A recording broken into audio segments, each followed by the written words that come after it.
Bismillahirrahmanirrahim. Assalamualaikum warahmatullahi wabarakatuh. Alhamdulillah wassalatu wassalamu ala rasulillah wala haula wala quwata illa billah, amma ba'd. Para sahabat sekalian, hafizakumullah.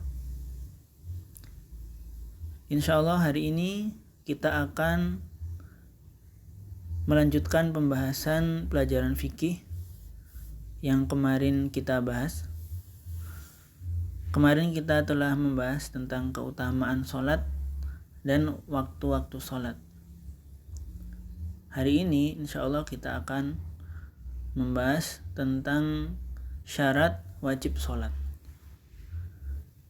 Jadi syarat-syarat yang apabila sudah terpenuhi, maka seseorang diwajibkan untuk melaksanakan sholat. Apa saja? Kita baca matan yang ada di kitabnya. Faslun, subtema, wasyaraitu, dan syarat-syarat wujubi diwajibkannya as-sholati, sholat, salah satu asya, 3 perkara. Al-islamu, beragama Islam, wal bulughu, baligh, wal aqlu, berakal, wa huwa haddut taklif, dan dia adalah batasan seseorang mendapatkan taklif atau pembebanan syariat. Jadi kalau seseorang sudah terpenuhi 3 syarat ini, maka dia mendapatkan pembebanan syariat. Artinya dia sudah memiliki catatan amalan sendiri. Ketika dia melakukan perbuatan baik, maka mendapatkan pahala. Ketika dia melaksanakan kewajiban, mendapatkan pahala. Tapi sebaliknya, ketika dia meninggalkan kewajiban atau melakukan kemaksiatan, maka dia mendapatkan dosa. Ini namanya haddut taklif, batas mendapatkan pembebanan syariat. Jadi ada 3. Yang pertama beragama Islam, kemudian baligh. Baligh itu kalau laki-laki tandanya adalah keluarnya mani. Tidak harus mimpi basah, tapi kalau sudah keluar mani maka dia baligh. Sedangkan perempuan tanda balighnya adalah dengan menstruasi atau keluarnya darah haid. Kemudian yang ketiga berakal. Jadi seseorang yang gila itu dia tidak mendapatkan pembebanan syariat. Kemudian anak kecil yang belum baligh juga belum mendapatkan pembebanan syariat. Tetapi bukan berarti anak ketika kecil itu jangan diperintahkan untuk sholat. Bukan seperti itu. Sedari kecil juga harus kita kenalkan dengan sholat, kita biasakan dengan sholat agar ketika baligh itu sudah terbiasa. Ya, jadi itu tadi 3. Dalam sebuah hadis disebutkan rufi'al qalam an salasatin,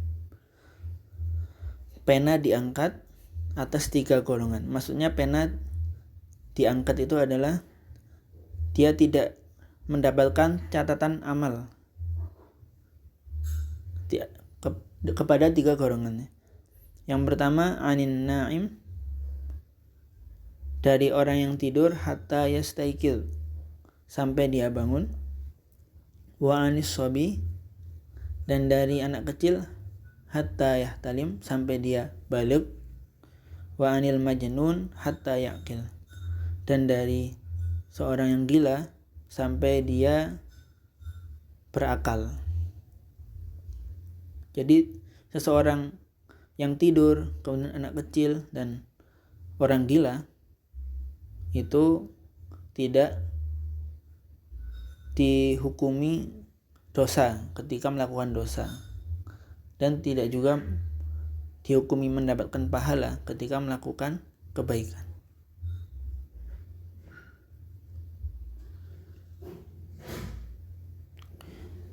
Kemudian selanjutnya kita akan membahas tentang sholat sunnah. Wassalawatul masnunat, dan sholat yang disunahkan, khamsun, ada 5. Al-Aidani, 2 sholat id, wal kusufani, dan 2 sholat gerhana, wal istisqa, dan sholat istisqa atau meminta hujan. Jadi yang dimaksud dengan as-shalawatul masnunat itu apa? Shalawatul masnunat itu sholat sunnah yang dianjurkan dilaksanakan secara berjamaah, ya.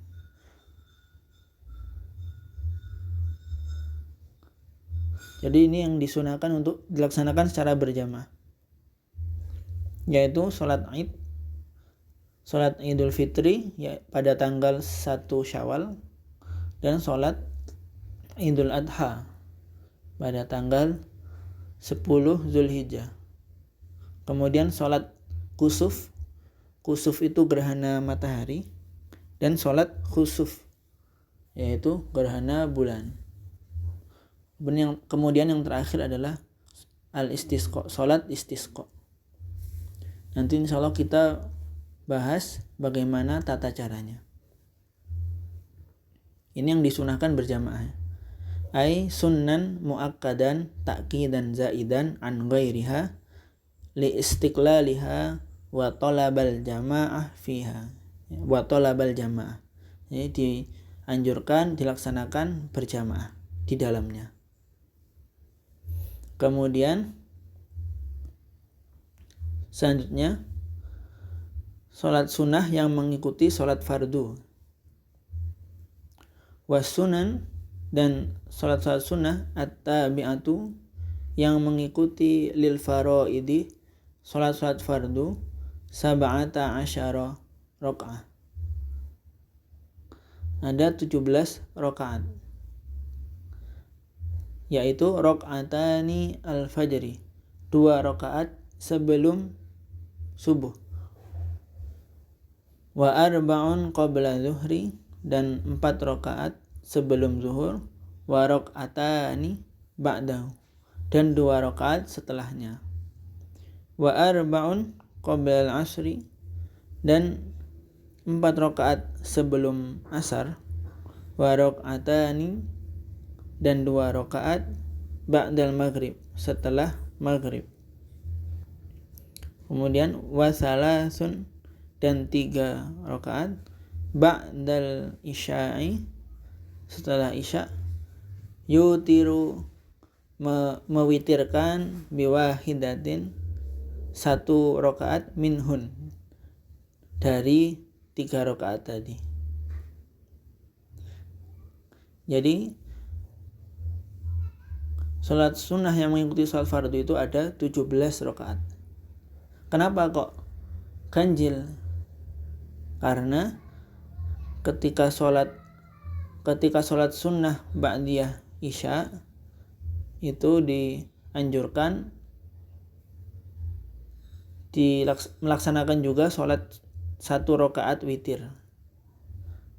Jadi agar tidak ketinggalan witir, takutnya nanti ketika tidur bangunnya kesiangan, nggak bisa sholat tahajud, sholat qiyamul lail, maka witirnya itu dilaksanakan setelah ba'diyah isya, minimal 1 rakaat.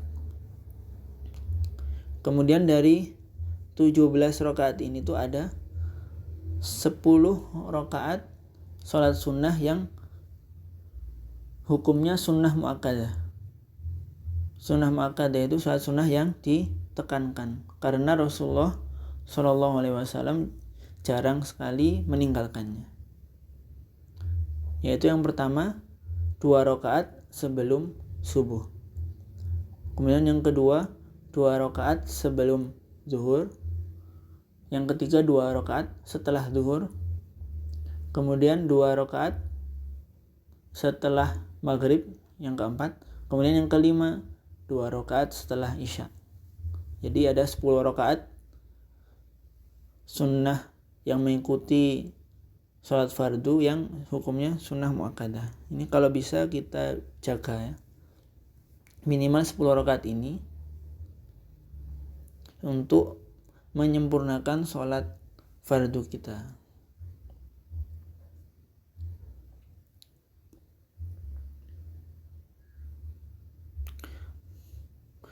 Kemudian selanjutnya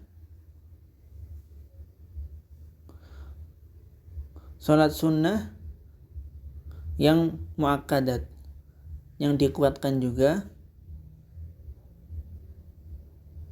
tetapi ini tidak dianjurkan untuk berjamaah. Kalau tadi yang pertama itu kan dianjurkan berjamaah, kalau ini tidak.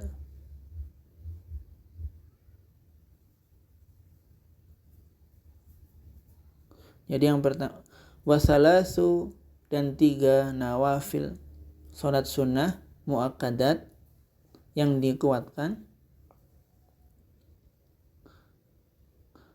Sholatul lail, yaitu sholat malam.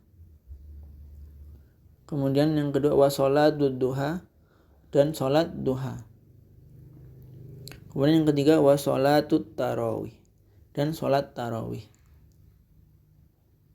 Sholat malam itu adalah sholat qiyamul lail atau bisa juga sholat tahajud. Bedanya apa sholat qiyamul lail dengan tahajud?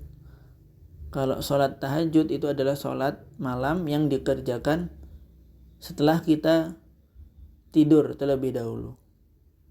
Jadi ketika kita tidur malam kemudian bangun, sholat malam itu namanya sholat tahajud. Ini dari segi bahasa.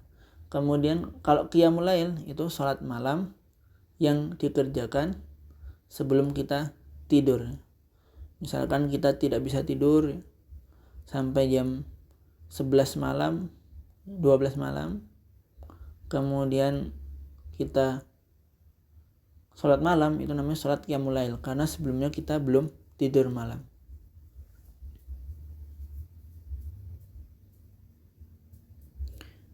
Kemudian yang kedua, sholat malam ini waktunya kapan? Sholat malam ini waktunya dari ba'da isya sampai sebelum subuh ya. Dari waktu isya sampai sebelum subuh. Dan tidak dibatasi ya, rakaatnya berapa. Di dalam sholat malam ini ada namanya sholat witir. Kalau sholat malam itu jumlahnya genap rakaatnya. Kalau sholat witir itu ganjil. Sholat witir itu minimal 1 rakaat, maksimalnya 11 rakaat. Dan bisa dibagi-bagi ya. 2 rakaat salam, 2 rakaat salam. Bisa juga 1 kali salam. Kemudian selanjutnya sholat duha. Sholat duha ini waktunya dari ketika matahari setinggi tombak sampai sebelum istiwa. Istiwa itu adalah waktu ketika matahari di tengah-tengah kita pas sebelum masuknya waktu zuhur. Kalau waktu zuhur kan ketika matahari tergelincir. Istiwa itu matahari di tengah-tengah kita pas. Waktu duha ini sebelum waktu istiwa. Karena kalau istiwa itu adalah waktu yang diharamkan untuk sholat sunnah.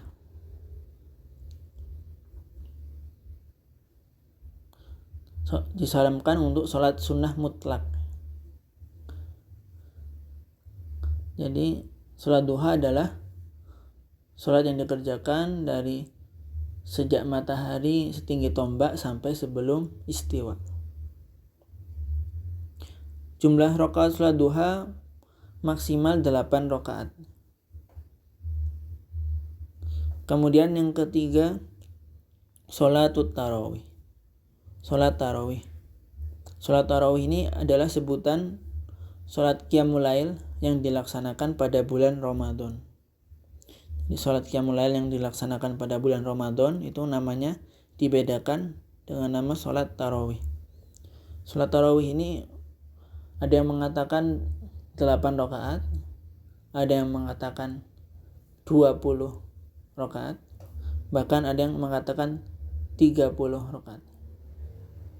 Jadi terserah kita mau memakai pendapat yang mana. Bisa sholat tarawih itu 8, bisa juga 20. Semuanya benar. Karena sholat qiyamul lail itu tidak dibatasi rakaatnya.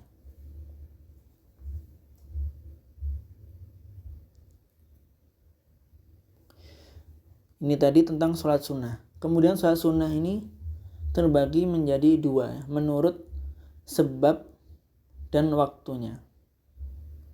Ada namanya sholat sunnah mutlak dan ada yang namanya sholat sunnah muqayyad.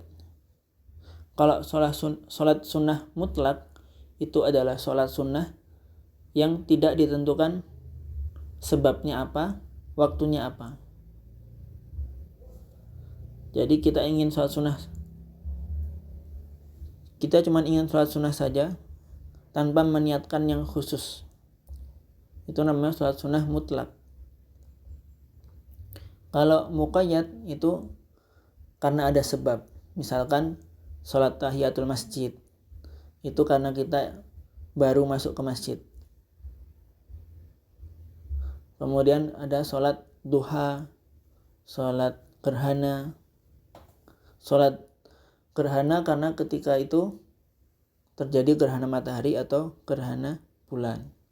Jadi muqayyad ini karena ada sebabnya.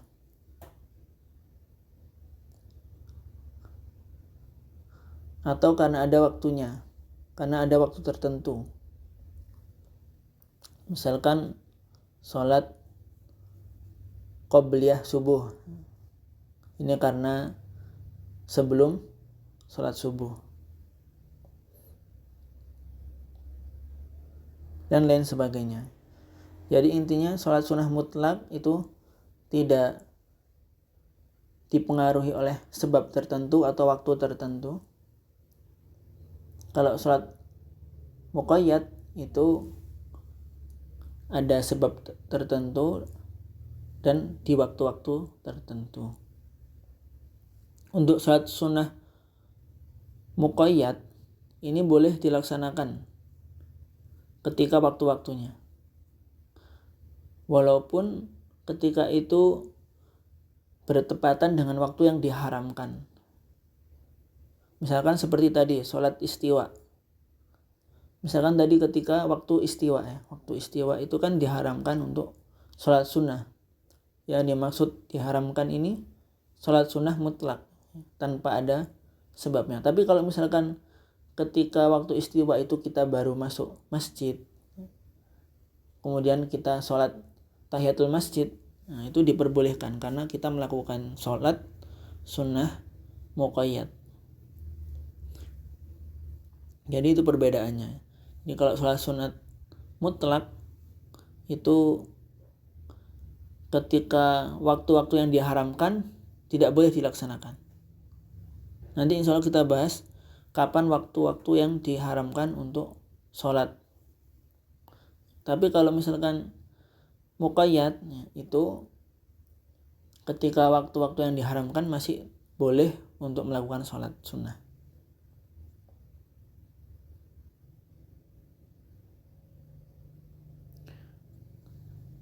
Kemudian selanjutnya terakhir kita akan membahas tentang syarat sholat. Ini adalah syarat-syarat yang harus dipenuhi sebelum kita melakukan sholat. Faslun subtema wasyaro itu dan syarat-syarat as-sholah sholat qabla dukhul fiha sebelum melaksanakannya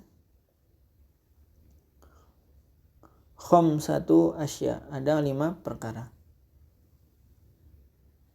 Taharatul a'dha, yang pertama suci anggota badan, minal hadas, dari hadas, wan najas, dan najis.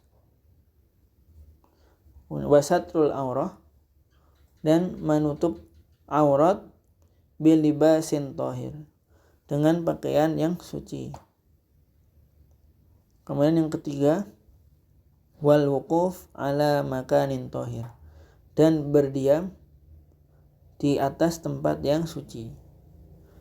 Yang keempat, wal ilmu bidukhulil waqti, mengetahui masuknya waktu sholat. Kemudian yang terakhir, yang kelima, wa istiqbalul qiblah, dan menghadap ke kiblat. Jadi ini 5 syaratnya. Yang pertama adalah suci anggota badan dari hadas dan najis. Perbedaan hadas dan najis itu apa? Kalau hadas itu adalah sesuatu yang membatalkan wudu dan membatalkan sholat.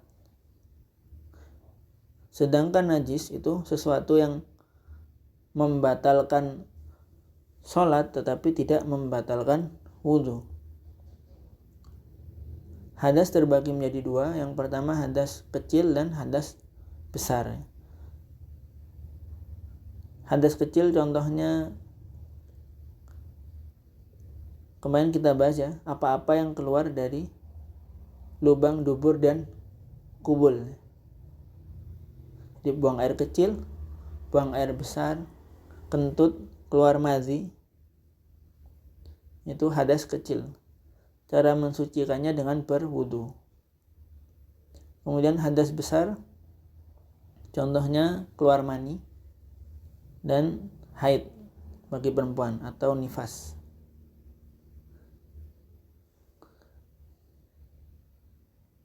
Itu contoh hadas besar. Cara mensucikannya dengan mandi wajib. Sedangkan najis itu kotorannya.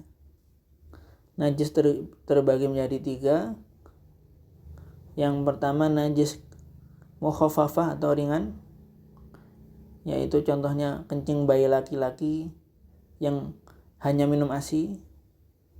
Cara mensucikannya dengan memercikkan air saja. Kemudian najis sedang, ini banyak sekali. Contohnya tadi kotoran buang air kecil, kotoran buang air besar, kotoran hewan, darah, nanah, muntah, bangkai. Nah, ini cara mensucikannya dengan dibilas dengan air, ya. Dicuci dengan air sampai hilang warna dan baunya. Kemudian najis yang ketiga adalah najis berat. Contohnya air liur anjing dan air liur babi. Cara mensucikannya dengan dibilas 6 kali, dibilas 7 kali bilasan, salah satunya dicampur dengan tanah. Dibilas 7 kali bilasan, salah satunya dicampur dengan tanah. Kemudian syarat yang kedua, menutup aurat dengan pakaian yang suci. Jadi harus menutup aurat dan menutupinya dengan pakaian yang suci. Kalau aurat laki-laki itu dari atas pusar sampai bawah lutut. Sedangkan perempuan auratnya adalah seluruh anggota badan kecuali wajah dan telapak tangan. Ini yang harus ditutup ketika mau melaksanakan sholat. Tetapi bukan berarti ketika kita sholat, khususnya laki-laki, cukup dengan menggunakan sarung, ya. Yang penting tertutup pusar dan lututnya. Bukan seperti itu.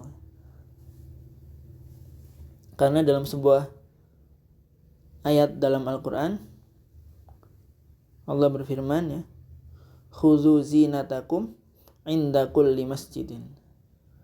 Khuzu, ambillah zinatakum, pakaian kalian, inda kulli masjidin, setiap kalian masuk ke dalam masjid untuk sholat. Ibni Abbas menjelaskan yang dimasukkan dengan zinatakum itu apa? Yang dimaksud dengan zinatakum adalah pakaian khusus untuk melaksanakan sholatnya. Khudzu zinatakum berarti ambillah pakaian khusus sholat kalian. Inda kulli masjidin, setiap kalian hendak ke masjid untuk melaksanakan sholat.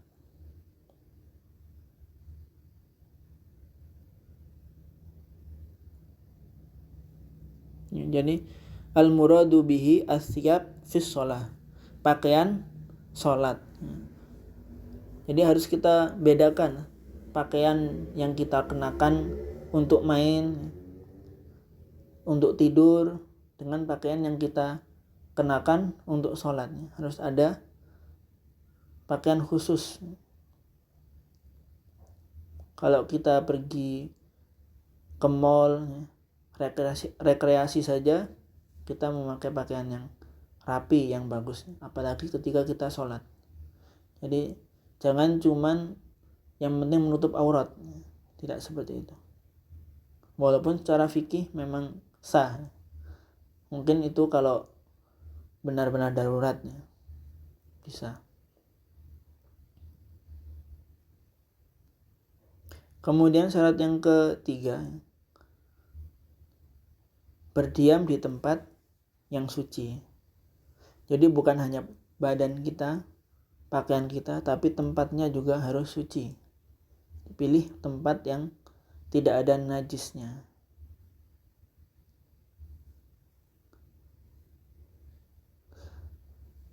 Kalau misalkan kita berada di tanah lapang, kemudian di sana ada kotoran hewan, ada muntah, yaitu dibersihkan dulu. Cara membersihkannya bagaimana? Dengan disiramkan air. Jadi kita siramkan air, 1 ember air ke tanah tersebut. Itu untuk membersihkan najis yang ada di tanah. Kemudian mengetahui waktu sholat. Syarat yang keempat, jadi sholat itu harus pada waktunya. Tidak boleh kita di luar waktu. Jadi kalau misalkan kita melakukan pendakian gunung ya, kita di hutan, kemudian kita nggak bawa jam tangan, atau kita membawa HP tapi HP kita mati, kemudian kita tidak tahu apakah sudah masuk waktu sholat atau belum, kemudian kita berijtihad sepertinya sudah masuk waktu sholat, kemudian kita sholat. Nah itu kalau misalkan kita benar-benar tidak tahu, maka sholatnya itu sah. Tetapi kalau misalkan setelah kita sholat ternyata kita bertemu penduduk setempat, kemudian kita bertanya, Pak, apakah sudah masuk waktu sholat? Dan ternyata belum masuk waktu, maka kita harus mengulang sholat kita yang tadi kita lakukan. Karena kita mengetahui kalau ternyata tadi kita sholat sebelum waktunya. Jadi sholat itu harus pada waktunya. Kemudian yang terakhir, menghadap kiblat. Ya, menghadap kiblat.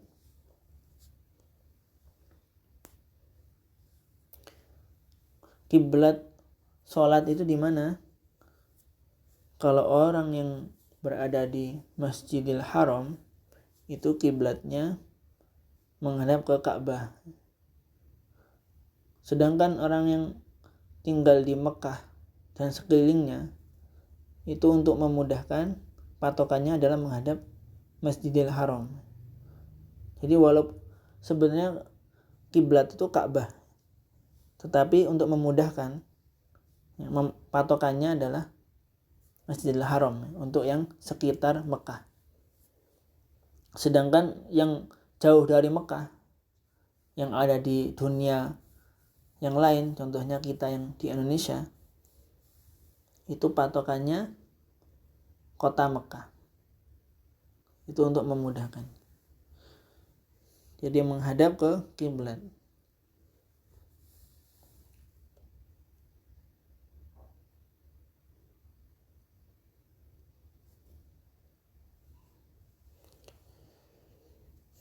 Jadi itu tadi syarat yang harus dipenuhi sebelum melaksanakan sholat.